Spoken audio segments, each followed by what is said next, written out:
Are you looking to get ready, be prepared, and transform your financial future? Then you've come to the right place. This is the Get Ready Money podcast with Tony Stewart, where Tony has insightful conversations with financial experts who are changing the way we think about money. Catch up on the latest financial trends and hear practical advice from Tony and his expert guests so you can build healthy habits that work. Be empowered with tips for implementing small changes that can have a big impact on your financial future. So sit back and get ready to hear from today's guest. Welcome to the Get Ready Money podcast, changing the way we think about money. I'm pleased to be joined today by Luke Rother. Luke and I are creating a solution to help financial advisors review their clients' life insurance needs with Yetworth Collaborative. Luke is the managing partner and I'm the chief advocate. In this episode, Luke and I will be busting the top 10 life insurance myths and sharing what advisors need to know. Luke, welcome to the Get Ready Money podcast. Thanks for joining us today. Thanks for having me, Tony. Excited about it. Yeah, you've got some great viewpoints that, I'm looking forward to getting into this. But let's start out. What is your origin story? Yeah, so I grew up, born and raised, College Station, Texas. Grew up, came into the business honest. My dad has been in the life insurance world his entire career, so over 40 years now. He has only done life insurance. He's one of the rare birds that never ventured into financial planning or asset management, but decided early on in his career that he wanted to do one thing and be an expert in that area. And so grew up with him, seeing him do that and run his own business there. And that was an attractive thing for me, seeing him, how he was able to be involved in our lives as kids, coaching our sports teams, and just the flexibility that the industry allowed him to have was attractive to me. So fast forward, went to Texas A&M for college, studied psychology. I thought I wanted to be a therapist, and quickly, once I started in grad school and studying that, decided that wasn't going to be the route for me. So I went into financial services. So started out working with Equitable, worked with them for a couple of years, decided, similar to my dad, I wanted to be an expert in one area, and went with life insurance because I knew I could be trained well from him, seeing as he'd been in the industry for a long time. So decided to do that, went and worked with my dad's firm for a few years, and being the I guess you could say adventurous one of the family, decided I wanted to start my own trajectory. And so ended up working with Yetworth, joining Max at Yetworth as the life insurance expert. And then from there, Max and I, and along with you, Tony, launched Yetworth Collaborative, which is, in short, a service for fee-only advisors, where we operate essentially as a fractional insurance office for advisors to collaborate and provide value and advice for them and their clients. Well, that's awesome. And, you mentioned therapists. I don't know about you, but I've often felt like a therapist to some of my clients. Absolutely. Absolutely. There was a good dosage of that in this business, so it was a good fit, but definitely relational. And I love asking questions and learning about people and their lives. And a lot of what we do, as you mentioned, can venture into that therapy realm, I would say. Yeah, 100%. And just for the watchers and listeners, it's just Max, who Luke is referring to, the partner in the Yetworth Collaborative Venture, has been on this podcast, Maxwell Schmitz, and you can check out some of my conversations with Max in the past if you want to learn more about Max.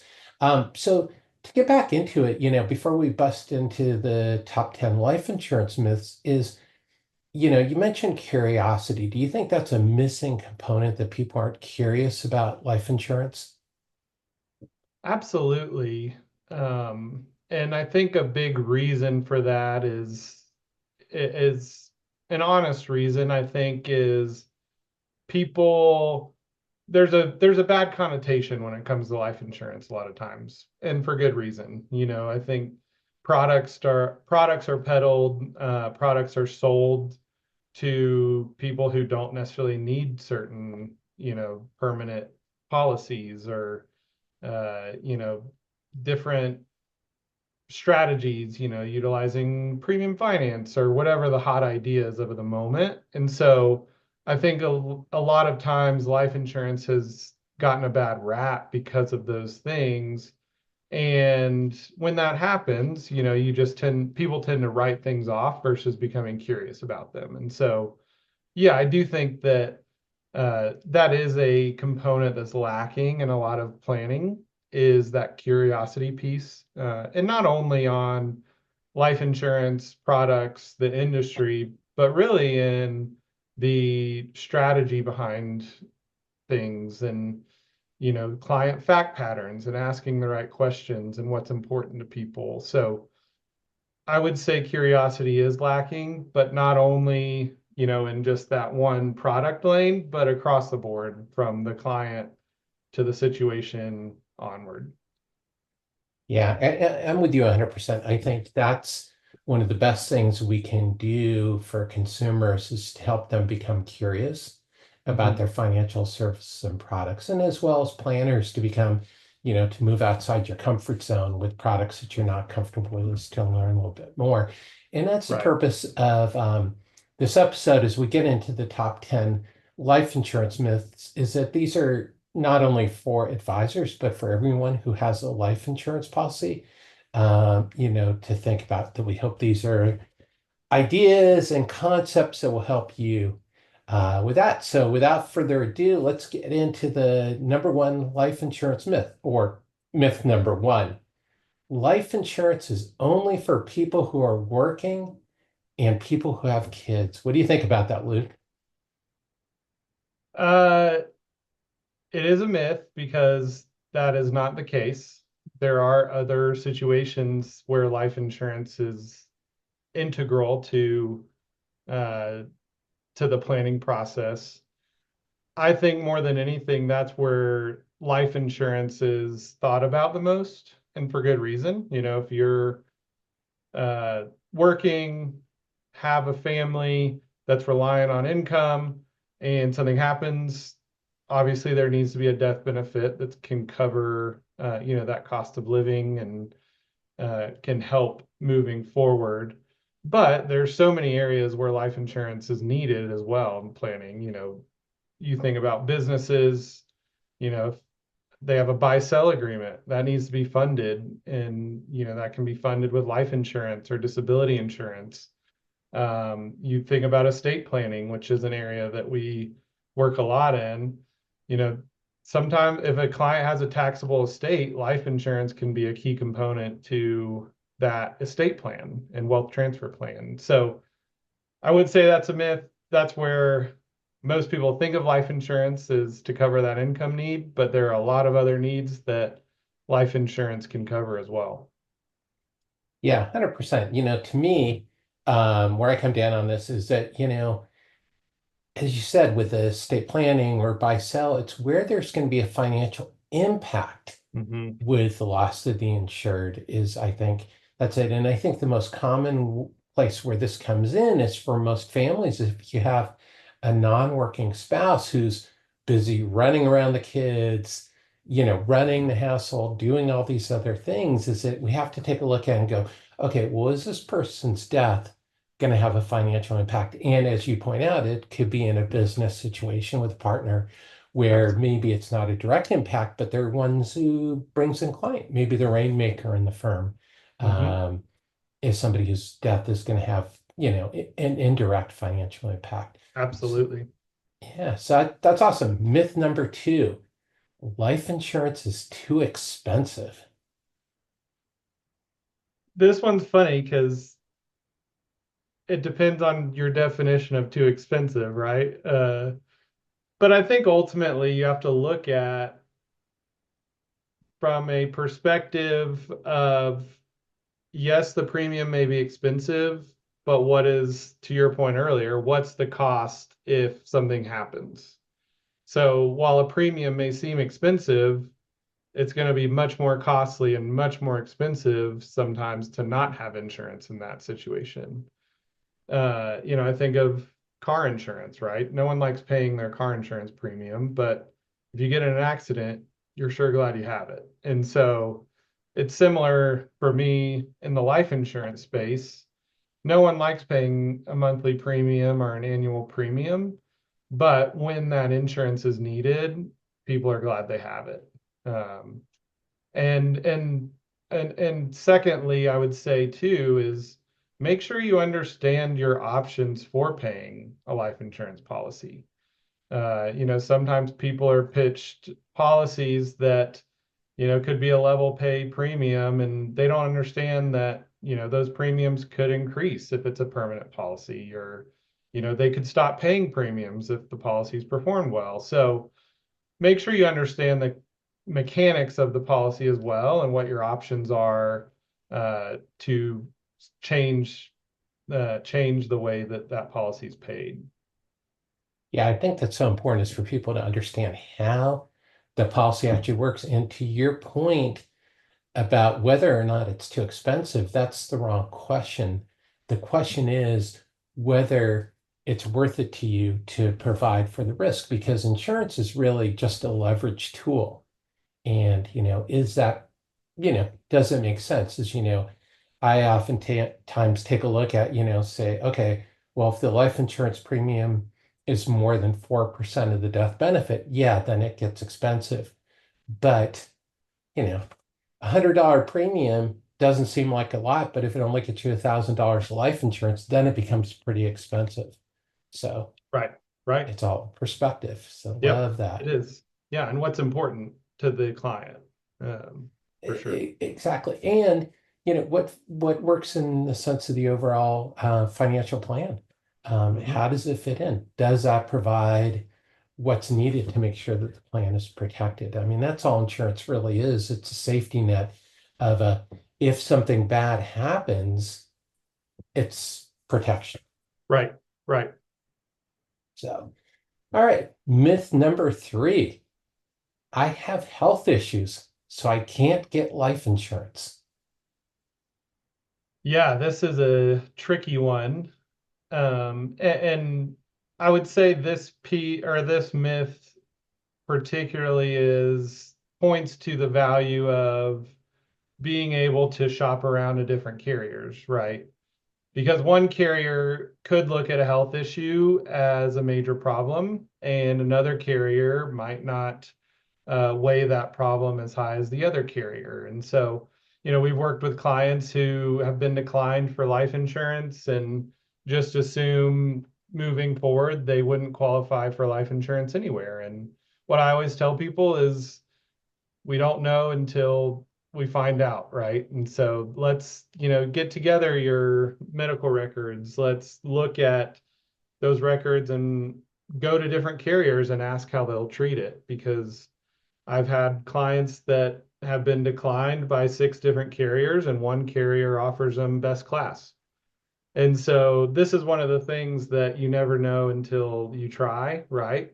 But also make sure that you're trying on a preemptive basis, not a let's apply directly here and not look anywhere else. And so having the ability to do the preliminary underwriting process where you go and shop to different carriers and see how they would treat it, that's a very important aspect to looking at life insurance, especially when you do have health issues.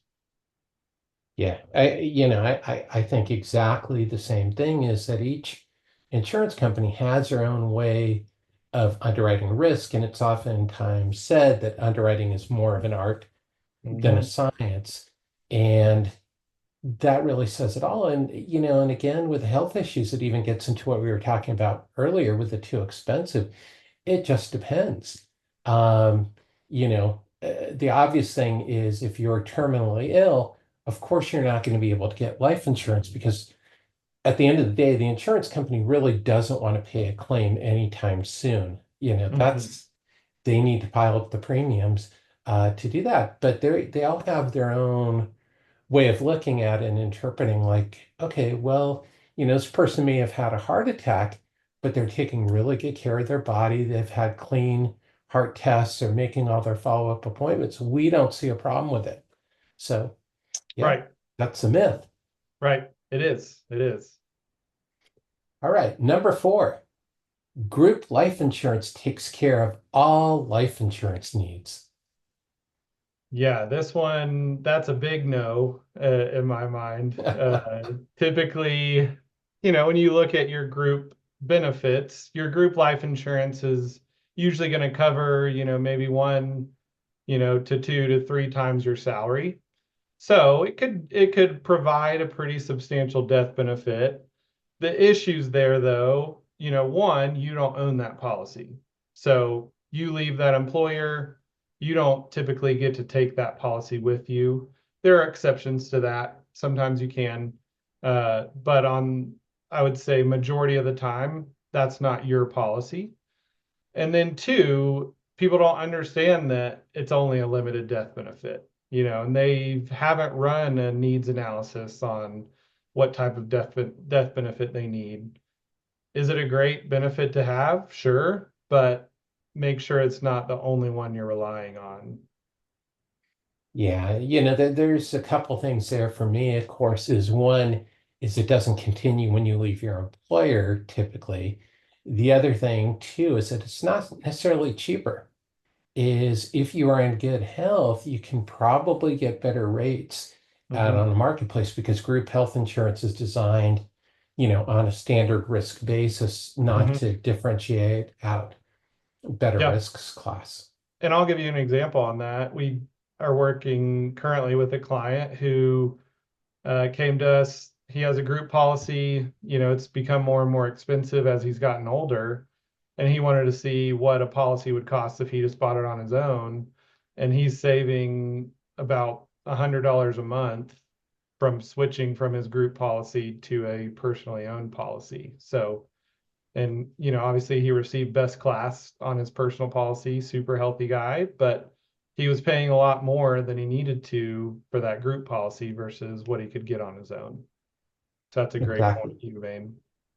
Yeah, and so it gets back to what you mentioned earlier, is you have to shop around and evaluate your options. Right. All right, myth number 5. Well, this one we could probably talk about for an hour, Yep. but we got to go quickly on it. Uh, Always buy term, never buy permanent insurance. I like, I always enjoy conversations in the gray areas. So anytime I hear always or never, my flags, the red flags go up. And again, it goes back to the situation, right? Term insurance is going to be a great solution in a lot of situations. If you have cash flow problems or, you're early in your career and don't have a bunch of savings saved up, yeah, it's more often than not, it's going to be a better idea to buy a term policy rather than a permanent policy. But again, it goes back to the need and the purpose of why you're acquiring this insurance. And so, again, anytime I see always and never, I want to push back. And there's going to be situations where permanent insurance is important. For example, I just had a client who passed away recently, and she had bought a term policy several years back, and was diagnosed with cancer, unfortunately, and was in remission actually. And we were reviewing her coverage and found the conversion options and decided with her cancer history, hey, it's probably a good idea to convert this to a permanent policy. We don't know what's going to happen, and thankfully we did. And unfortunately her cancer came back, and she passed away recently. But the good news there is, we had that term policy that was a good option for her in the beginning, but ultimately, due to life changes, a permanent option was needed as well, and we were able to get that. So you just never know what's going to happen, and having those options is helpful. Definitely. Well, and I think, you nailed it, is it depends if you have a permanent need, like if you're taking care of estate taxes, um, that need's not going to go away in 20 years. Mhm. So, there's a need for permanent life insurance in that situation. Or if you're taking care of a child with special needs, that need's not going to go away. Right. Sometimes maybe a buy-sell might go away when partners retire, but it could be a very long-term need. So Mhm. it's Mhm. always need dependent. And I think that's what's running through all these myths so far is that, each situation is independent and the answer will depend, but you need to evaluate the Right. options. And I'll So give another example there too is, and you mentioned buy-sell agreements. A lot of times it makes sense to fund buy-sell agreements with permanent insurance. And again, it's dependent on, what type of company is it and what are they doing? How long, how old are the owners? But a lot of times permanent insurance can provide, uh, the liquidity needs that a company might need from a bonding perspective, right? If we're working with a construction company or a paving company, and for certain projects, they need to have a certain level of bonding capacity. Well, utilizing permanent insurance is a great way to keep those premium dollars on the books because they're building up cash value, and that can go on the books as an asset, right? And not a liability. And so again, it's dependent on the situation. I know we could probably do a whole podcast on this one topic and go through all the different examples, but yeah, I mean, never say always and never say never. That's what I'd say. love it. Wasn't it a James Bond movie, Never Say Never? Yeah, maybe. All right. Myth number 6. Life insurance policies are set it and forget it. You don't need to review them. I don't know if anyone would necessarily agree with this, but the practice of it is rampant in the life insurance space. So, and we could go into the reasons why it is that way, why insurance, agents don't review policies. But I'm a strong advocate, no matter the type of insurance, whether it's term or permanent, that reviews are very necessary.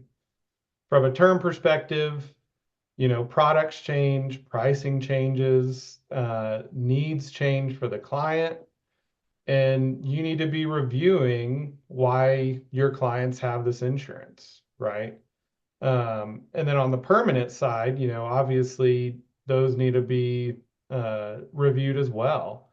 A lot of policies that were sold, 10, 15, 20 years ago, different regulations didn't exist that exist today to protect the client. So policies could be sold with showing very high returns that are needed to keep that policy in force and alive, and those policies haven't generated those returns. And so you're going to see a lot of policies that are in jeopardy of lapsing or that need extra funding to keep it in force.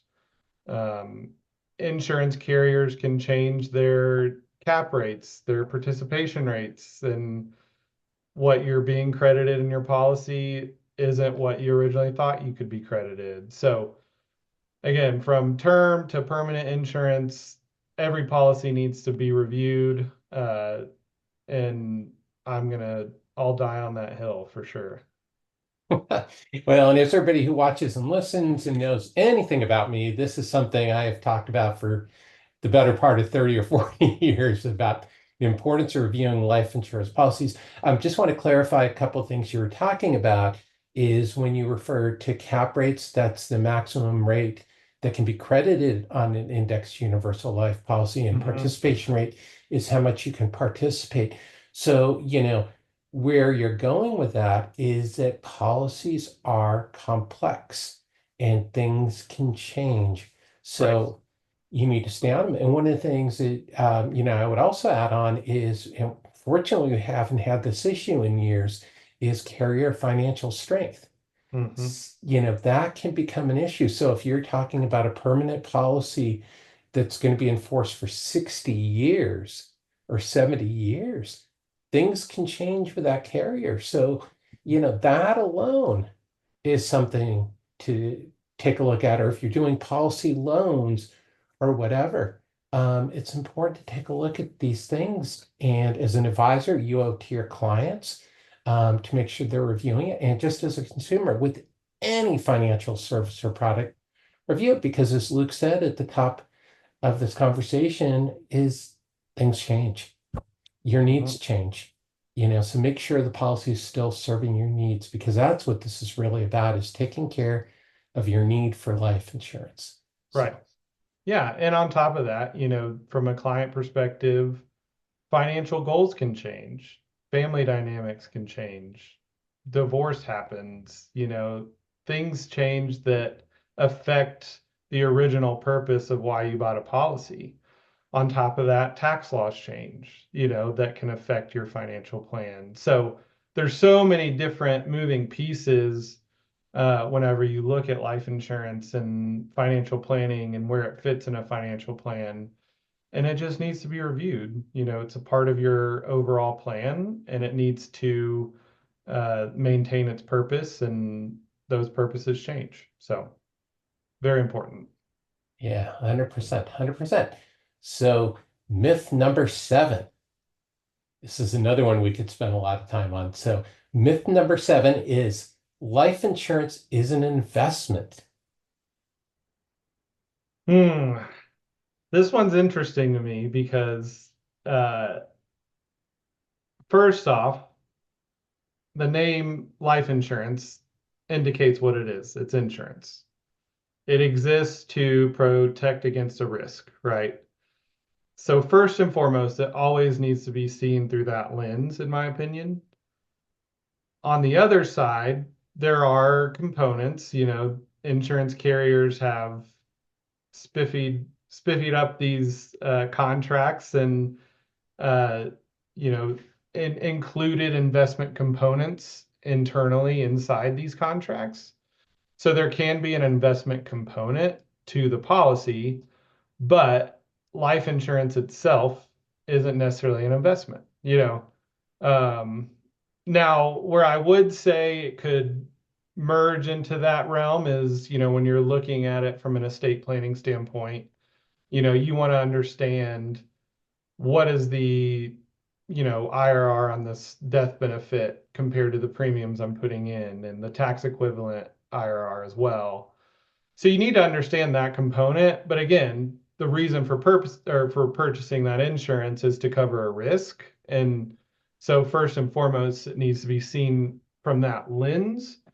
But the investment piece of it doesn't need to be neglected either. So this is an interesting one because I think it's become a very trendy thing, and I think we'll talk about a couple of these in a minute. But it's become a very trendy thing on social media I've seen recently of, hyping up these life insurance contracts as an alternative to retirement portfolios or something like that. Anytime you see that, I'm, gonna shut that conversation down pretty quick because first and foremost, it needs to be understood from a risk mitigation standpoint versus an investment standpoint. Yeah, well, I'm with you 100%. And what you said at the lead is, you open up a life insurance policy and the first page says, this is a life insurance policy. There's no ambiguity there. Yep. And as you point out, the investment components are simply that. They are components that add to the policy, but you're always going to be paying for the life insurance Hmm. at at the end of the day. So if you don't need insurance, you're almost always going to be do better just going out and getting the investment that you want to get. Right. Um, Right. but it can, as you point out, it can definitely combine the two Yeah. and Yeah. give you an investment flavor to your life insurance policy. Yeah. So the And next one, Oh, sorry. I'm going to add one more thing. And I would add to that, I think there are situations, they're going to be a lot more rare, but I think there are situations where it's a fit for a client to use it as a, investment type vehicle. But those are going to be much fewer and far between. And it's going to be specific to an individual, a fact pattern, their understanding of what they're doing, understanding of all those components. But those are very rare situations, I would say. Yeah, and I've been involved with some of those, but usually they're an advanced planning Exactly. technique, where we've done it as a non-qualified deferred compensation Right. package, and sometimes there's a death benefit that goes to the corporation. So, like you Right. said, they can be sophisticated planning techniques where Yes. it does definitely have a place, but again, at its core, it's still using an insurance policy Absolutely. to Yeah. serve multiple needs. Absolutely. So the next one is this is the big one on social media. Myth number 8, you can be your own banker. Yep. Yep. Yeah, this one's funny to me because it has gained a lot of popularity, and you and I have talked about this elsewhere before as well.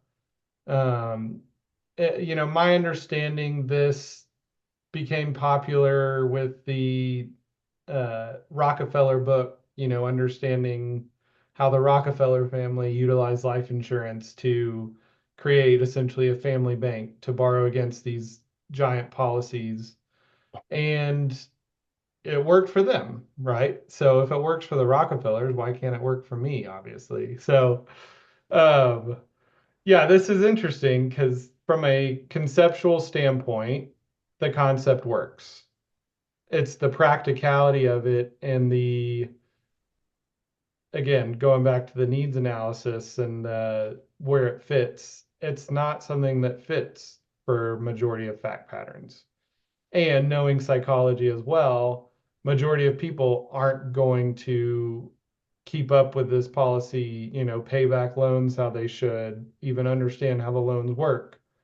So I would say this is a very dangerous myth right now that's become very popular is, these 20 somethings are buying up, whole life or index IUL policies for this purpose, and 90% of them are going to crumble, within 10 years. And so this one scares me a lot just because it is so popular and it doesn't fit majority of people's situations. Yeah, well, I think it gets back to what we were talking about with myth number 7 is, Right. there can be some very specialized planning circumstances where maybe you can make this work, but for the majority of people, one, you can't afford to fund what you need to fund to make it really work like the Mhm. Rockefellers. Remember, they're the Rockefellers. We know Yeah. about them for a reason because they had a whole lot of money, so they were Yeah. able to do a lot of things And they that have a you whole can't team do. of people who are monitoring this and doing it for them. They're not having to do that. So, Yeah. I mean, I think the old Warren Buffett, what he says repeatedly, like if you've ever read the Berkshire Hathaway letter, the first thing he pretty much says is, don't do what I do. Listen to how my reasoning, but yeah. don't do what I do. And I think that's the takeaway here. And, the one thing I'll say about be your own banker that's a huge misconception is the whole policy loan thing. And you started to go down that road, and I just want to expand on it. You're not borrowing your own money. You're Hmm. borrowing money from the insurance company and you will pay interest on that loan. Hmm. So, that's probably the biggest illusion you need to remember. So you're not really your own banker because if you were borrowing money from yourself, you wouldn't be charging yourself interest, or at least I hope you wouldn't be charging yourself Right. interest. Right. And Yep. if you are, that we probably can't help you on this podcast. So, Yep. Yep. Exactly. Exactly. all right. Myth number 9. And again, this is one. So, Luke and I were talking pre-show. We're going to do a whole episode on this. So don't worry, because we're going to pass over this one pretty quickly. Myth number 9, index universal life policies are a scam. So with this one, I think I go back to that term and permanent conversation we have. Anytime I see a always or never, or everything is a scam, I'm gonna push back on it. It's funny with IUL. Again, I think these policies have become, trendy, if you will, on social media as well. And I'm just gonna stay in the gray area. I think IUL policies are a great option for some people if they understand the mechanics of it. I do think a lot of insurance brokers sell these policies and they don't understand what they're selling and they don't know how to explain it. Um, and I've done that in the past, early on in my career. I sold a lot of IULs and I didn't understand the mechanics of it. And I regret that, just not knowing. I didn't know what I didn't know, but there's going to be a time and place where IULs are uh, can be a part of the conversation, and sometimes they don't need to be a part of the situation. So there's a lot of nuance that I'll always lean into, but I would not say they are a scam, but they're not the end all be all either. Yeah, I'm with you 100%. I think the challenge with index universal life policies, as with so many financial products, is that people start using them for things that they're not intended for, and sometimes they miss the complexities. Challenge with index universal life, particularly in my book, is that they're complex. They have Mhm. lots of moving parts. So you need to carefully monitor them. And if you're not carefully monitoring them, then yeah, they're not going to work out. But if you get a index universal life policy, you understand what you're buying, you set it up correctly, and you monitor it, it can provide you a lot of value. And there are a Mhm. lot of people who get significant value from index universal life policies. Whether that's the right thing for you or not, or for your clients or not, well, again, that gets back to what we've been talking about. It's an individual analysis. But if you don't have the time to manage it or the wherewithal, it's just like trying to manage a basket of stocks. You're probably better off buying a mutual fund like a whole life policy or a guaranteed level premium term policy where you don't have to monitor it, Right, right. because that's the thing. It needs Yep. monitoring. Yeah, and it's understanding the client well, it's understanding their own risk tolerance. And some clients love the flexibility of IULs and are comfortable with taking on the risk that's associated, but they need to understand that there is a risk associated, right? Same with a variable universal life policy. Some clients that fits perfect for them and they understand the risk that they're taking on, but they need to understand that. It can't just be assumed that they do. You have to explain it. 100%. 100%. All right. Myth number 10. Myth number 10 is fee-based products, also known as no-load policies, are always better options than commission-based products. And I'm throwing the word always in there just for you. Yeah, thanks. I appreciate it. This one's interesting as well. I think you've seen in the last few years the rise of this idea, especially among, fee-only advisors and the quote unquote fiduciary world, right? Who don't take commissions and think commissions are evil, which that's a whole nother conversation as well. And this just simply isn't true. Sometimes it could be a good option, but I've read through several studies now showing that long-term fee-based products could actually be much more expensive than commissionable products.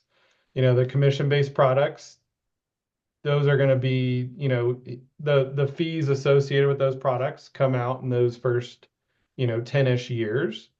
Fee-based products, you're going to be paying a level fee for the life of that contract. So, over time, if someone lives the life expectancy, they could be paying a lot more in fees for a contract like that over a commission-based product. So, could it be a good option? Sure. Like, does it need to be looked at?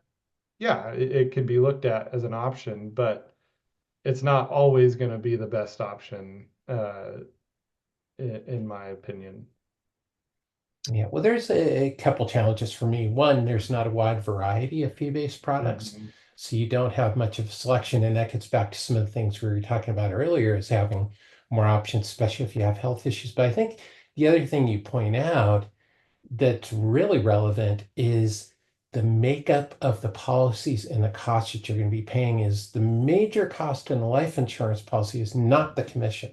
In the Mhm. first year, maybe there is a high commission, but the major cost in a life insurance policy is providing life insurance.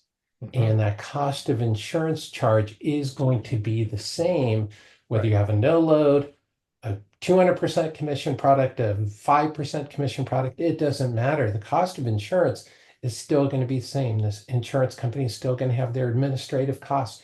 They're still going to have all those other costs and fees associated with providing you the insurance Mhm. that, the commission, yeah, it matters and it can have that short-term impact. But like you mentioned, is that is offset by the surrender charge over the first few years of the policies, and the companies amortize it over the first few years of the policy. So if your agent is making 100% commission, yes, some agents do make 100% commission or more Yeah. on a first year premium. The company's not charging you more on that, because wouldn't they be charging you more if they were taking out 100% of the commission out of your premium? But they're not, because that's not really how life insurance commissions work.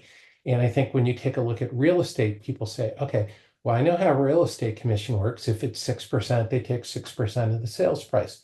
Well, that's easy. Life insurance policies, it's not working that same way. Right. So saying that it will or won't, like you point out, is you have to project both. And you have Mhm. to take a look at both, because sometimes they may be a better deal, sometimes they're not. Right. But I think it goes back to the point that you've made maybe once or twice, always and never, not good rules to operate Yep. by. Yep. Absolutely. Absolutely. Yeah. So Luke, to wrap up, what is your number one takeaway for people on, busting life insurance myths?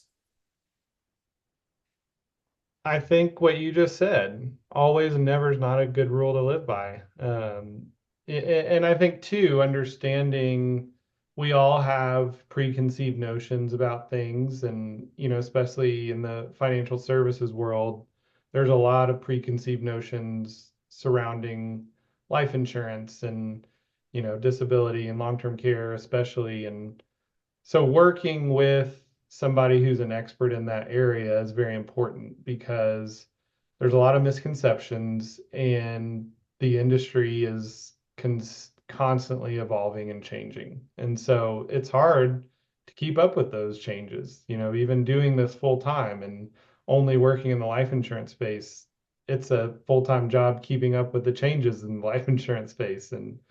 And so yeah, I think the biggest takeaway there is we all don't know what we don't know, right? I'm not gonna go out and give investment advice to people, because I'm not an expert in managing money, right? And I think a lot of times people give advice surrounding life insurance, but they don't really understand the advice that they're giving fully.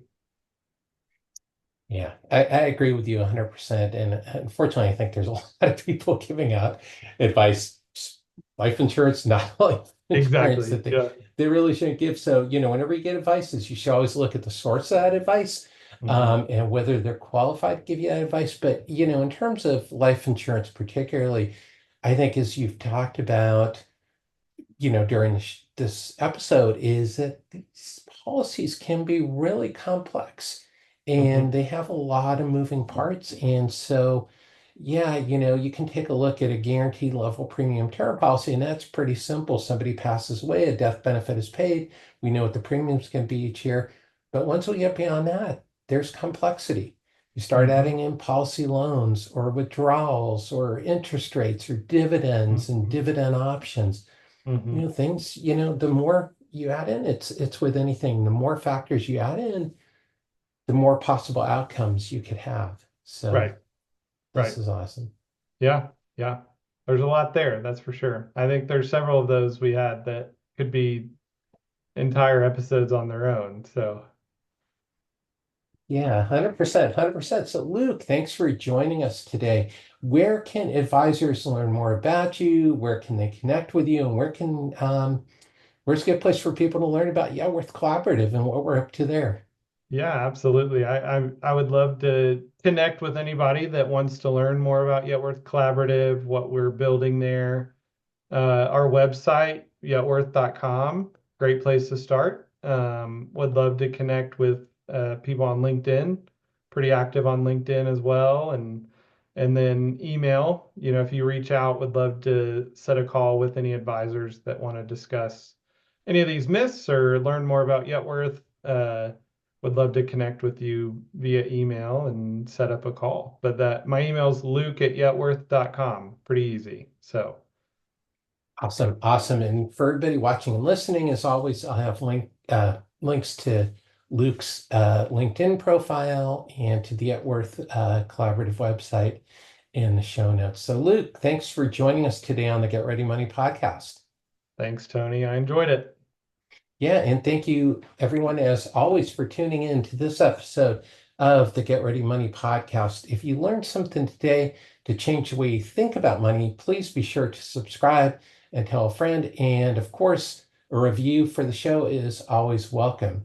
Until next time, let's change the way we think about money.